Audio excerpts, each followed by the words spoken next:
What's up? Hi, good morning. Welcome to week 7 Q&A, coming at you from Kansas City, Missouri in an extra small Fitocracy shirt. It's just a small. Oh, it's just a regular small. I have Dick Talens, Fitocracy Chief Growth Officer, co-founder, all-around bro, pretends to be nerd, here with me. He's my roommate. Dick, come say hi on camera. Oh, what's up? Weight loss made simple. What's up, dudes? We're in Kansas City at the Fitness Summit. This is also a small, by the way. I know, right? It's just stretched out. At fitness conferences, everyone just wears small shirts to make themselves look more ripped, but really it's just an illusion. We're all a bunch of dorks. Anyway, we got questions here. You got anything you want to say to these guys? No, dude. This has been actually probably the best Weight Loss Made Simple group. Week 7, crushing questions. So, that's anyway, awesome. I'm just going to distract you by filming this right now without warning you at all. Lindsay asks, can you talk about what happens when you eat too few calories? It seems like there needs to be a balance, not too many and not too few. But so far, we really only get information on not eating too many. It seems really easy to think if I'm not meeting my goals in weight loss, I can just decrease calories, fat, and carb. But my calorie goal here is already a few hundred calories below my BMR, which is kind of concerning. You know what? We have him on camera. He can probably answer it better than I can. Guest answer, Dick Talens. Why, if Lindsay's at 1,400 calories right now, why shouldn't she just eat like 800? Wouldn't that expedite the process? Yeah, so, sorry, I woke up like 10 minutes ago. I haven't had that much sleep lately. So, why can't you just not eat very many calories? So, when it comes to weight loss, it isn't just a matter of losing weight, right? Like, we're not optimizing just to lose weight. And the reason is because when you look at most people and the way they approach weight loss is actually pretty easy. It's pretty easy to, lose 5 pounds if you went on something like a juice cleanse or if you just didn't eat. But the problem is that most people, got some dollar booster. Most people, when they lose weight, they gain it back. In fact, a majority of people who go on any sort of diet end up gaining any sort of weight back if they lose. And the reason is because your body has mechanisms whereby when you lose weight, the weight that's lost isn't necessarily maintainable. So if you think about the physiological processes that go on, hormones like leptin decrease, your metabolism decreases, hunger increases as you lose weight, and as you know, because willpower is a finite resource, and there's only so much hunger that somebody can take when they're dieting. We do read your articles here in the group about willpower and oh, nice, yeah. So it's a finite resource, and so eventually the amount of hunger that that you perceive when you diet is going to outpace your self-control, your ability to not want to eat food, right? So if you went on a diet with 500 calories a day for an entire month, sure, you would probably lose a lot of weight. But what would happen is hunger would increase exponentially, your metabolism would drop exponentially, and this would be unsustainable. Now, most people are kind of stubborn and they're like, no, I can just plow through this. I have enough self-control to be able to maintain this new low weight. But the reality is most people don't have that much self-control because it's not a matter of self-control. It's not a matter of discipline. In fact, the discipline that you need in order to lose weight and keep it off is discipline to eat that minimum amount of calories in that Goldilocks zone, right? Not too many calories, not too few calories. I just made that up. Exactly, I like that. Yeah. But it's being sustainable, so we can do this in the long run, both psychologically, right? So you're not just rebounding and putting the weight back on, but also physiologically, keeping your hormonal environment as optimal as possible while still losing weight. That's exactly right. Because if you drop calories too much, what happens is you're going to stall out at some point, right? Everyone is going to stall out on their diets. And if you stall out on, let's say, 1,200 calories or even 1,000 calories a day, there's only so much room you can go down. Then you're going to have to lower your calories 1,000 a day, 800 a day, and lowering calories beyond a certain threshold is going to exacerbate binge eating disorders or binge eating tendencies. Yeah. Restriction binging cycles. Good. I think that very thoroughly answers that question. I won't put you on the spot again. I think if you want to do work. Yeah, no, this is cool. All right. Olivia asks, I'm planning on continuing with this diet at least through the summer. I also am going to the gym starting here in the next few weeks. Awesome. Are there any tweaks I should make to this diet given the increase in activity, or should I just worry about it when I feel like I'm in a plateau? I'm only walking around my campus and taking the dog on a long walk during the weekend, so I'm fairly sedentary right now. I'll probably be at the gym doing 30 minutes cardio, 30 minutes strength training, and aiming to double time by July. So I would say, first of all, I would start with 3 days per week. Whether this is your plan or just strength training was your plan. A lot of people, when they begin a gym training program, want to get in there 5, 6, 7 days a week, and it's really just not necessary. Now, to answer your question, probably not. You probably don't need updated nutrition targets. If you find yourself exceedingly, overwhelmingly hungry from this new plan you're on, then maybe, and you can shoot me an email, and we'll probably bring protein up a tiny bit, we'll bring carbs up a little bit too. But I would imagine that you'll be just fine on your current calorie intake.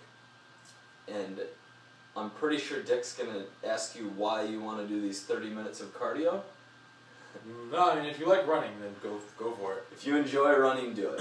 As we know, you can lose weight without it, but like lots of us like running because it's fun or it has mental benefits. Or yeah, it's fun for some people. Endorphins are nice. Like there's. Although don't do it for explicit purposes of weight loss. And there's an awesome article on my blog about this, about whether or not people lose weight via exercise. And if you use running for purposes of weight loss, as opposed to using it just to be more active, then you probably are going to see some not so great side effects. So, good plan, Olivia. Danny asks, I noticed over the past few days, weeks, my body fat percentage from my Fitbit Aria has been going up. Is this a concern or possibly just a matter of the scale not being very accurate? My percentage has only gone up 1%, but the graph in my FitnessPal is on an uptrend. During this time, my weight has been fluctuating, but overall is going down in a downward trend. 1% over a short period of time, I would chalk up to variance. Really, unless you're going with one of the more accurate body fat percentage metrics, that's going to bounce a few percent based on your hydration as well as other factors. That being said, it could be entirely possible that you are losing some lean body mass in this diet, which would mean that your body fat percentage could be staying around the same or even slightly going up while you lose weight. But I'm not exactly sure what you're doing training-wise, if you're doing any training. So I don't know. But if you are strength training and keeping protein levels high, I would not worry about this one bit. Because I'd assume it's mostly just variance in the measurement. Yeah, these scales are notoriously inaccurate. Anything short of a hydrostatic test, a bod pod, or a trainer who's measured via calipers thousands and thousands of times is going to be really, really inaccurate. I mean, you can even like test this on yourself, like chug a bunch of water and then step on the scale, or go out drinking and then step on the scale. If you're really concerned about body fat not going down, take waist measurements, right? Like that'll be a pretty good indicator. Mm-hmm. Absolutely. Dick's my coach, by the way, and I have measurements tomorrow. Oh wait, yeah, today's Friday. Tomorrow. And Mike's my life coach. Like, not going drinking and chasing tail all the time. I can only give advice. I can't make the decision for you. Sean, what's up, man? This program has worked so well for me that I'm now considering joining one of the other soon-to-start programs. to help me add some lean body mass while also continuing to drop my body fat percentage. Is there a particular program you would recommend between your Ultimate Transformation, Fit Swole Army, Architect Your Physique, also your upcoming summer body program? Much different, is your summer body program much different from this one, or pretty much the same thing rebranded? So I'm going to start with summer body. I'm going to start with summer body here. No, it's not the same program rebranded. Summer body actually takes, it's like a stepping stone for weight loss made simple, but for people who want to continue to drop body fat. So for your goal of adding lean body mass, I actually would not recommend summer body. However, it takes the principles learned in Weight Loss Made Simple and assumes that you're better at tracking your macros, your protein, that you have this foundation on fat loss, nutrition, general philosophy, and you apply it going forward. And we add a training program, and much more of the support and the Q&As are centered around training and things of that nature. To answer your question, Dick, would you like to talk about your Ultimate Transformation? Yeah. Who better?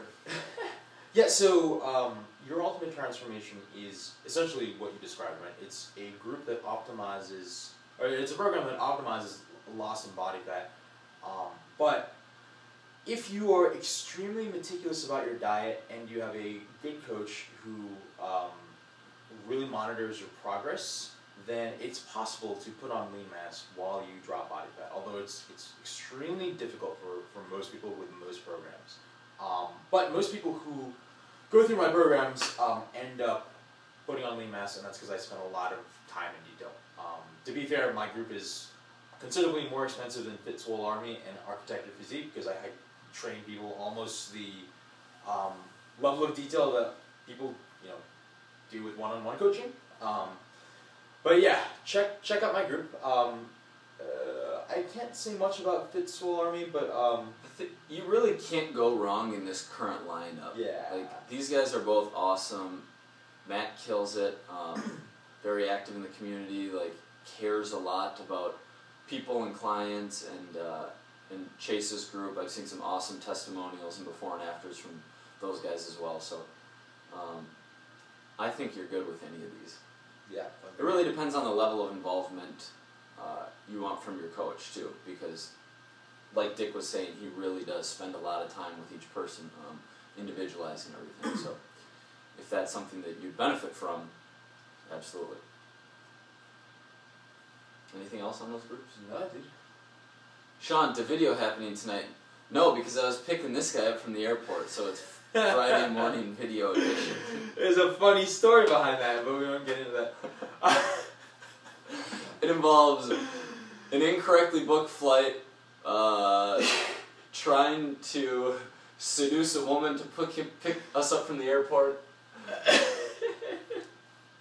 What kind of guidelines can you give us for estimating macros for more complex foods like pizza, Chinese, something your friend makes for dinner? I've been avoiding them since we started, but would like to have them someday in a controlled fashion. And then what do you do about free days or days when you're going to overeat? Do you still count macros? God, I hate that one. To know what you ate, or do you ignore it? I'm going to start with the second one. Free days or cheat days or days where you know you're going to overeat, there's two strategies that I like. The first is like 1 or 2 cheat meals where I would generally, like, they're usually going to be later in the day unless it's some type of brunch.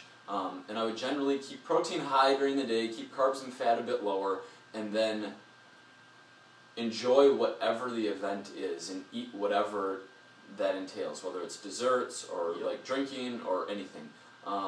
And by keeping your calories in general, your carbs and your fats lower during the day, you really don't have to count at night. You're not going to go too far over in those 1 to 2 meals, and then you can just go back to your regular plan the following day. The other philosophy that I personally don't love for myself, but a lot of clients do, and a lot of clients make great progress incorporating this in a weekly or once every 2 weeks way, is the feast fast, where it's just like an all-out cheat day. You basically set up your day to eat 6,000 or 7,000 or 8,000 calories and follow it with a 36-hour fast where you just have water or coffee or tea or whatever, no calories the entire next day. So do you still count your macros? For the most part, no. You want a psychological break from the diet as well as actually enjoying these foods. So, I don't know. Do you count your macros on cheat days? Not at all. No, actually, there's a good psychological reason for not counting your macros on cheat days. If you go to Talens.com, one of my last articles is on why it's psychologically important to plan on failure. Is that in the one about Asian men and Jezebel? No, that's a different article. Okay. Although I do know who Kwanda is now. I thought, when I read to your calendar, I thought that you were like banging some chick named Kwanda. Now I see you're scheduling Q&As. Anyway. I think I'm still kind of drunk from last night, so I'm not with photography anymore. So not in a day-to-day sense. So if anyone is offended by that, please do not blame photography or my friend Mike Bucanti here for that horrible joke. I'm going to let you finish by talking about estimating macros, even though I am known as the macro. You are the macro king, yes. You're right. These foods. So when you can't break foods down into their individual components, like you could more easily with like a chicken stir fry or something where there are like distinct ingredients, it's really difficult. Pizza, I think you can generally take a ratio on pizza and apply that to whatever pizza you're eating. And if it's like a meat-heavy pizza, you can maybe add a little bit of protein. If it's chicken pizza, whatever. But I don't know, Chinese food. What do you do in these situations when you need to cut? That is racist. So yeah, I would go on MyFitnessPal or some other site and look for the closest match, and then try to match the measurements appropriately. So if you look for, let's say you're eating General Tso's chicken from a Chinese restaurant, look for General Tso's chicken and then try to figure out that portion size. And I mean, it's not going to be perfect, but macro counting is one of these things where a little bit of data is better than none. Estimating is better than not guessing at all. And just be conservative and like overestimate. Definitely don't underestimate. Tag On The Regimen, which is my Instagram and Twitter handle, with a food picture upload, and I actually do fairly accurate, if I may say so myself, macro guessing for those uploads. So actually hit me up, and because these are situations where people get frustrated and they're like, I don't know what I ate, and they end up blowing a whole day. So if I can help you through that process to at least get close, like within 10 or 15%, I don't know. I think that's good enough. That's all the cues. We ate them. Happy week 7. Anything else? Dude. Alright, guys. Talk to you soon, alright?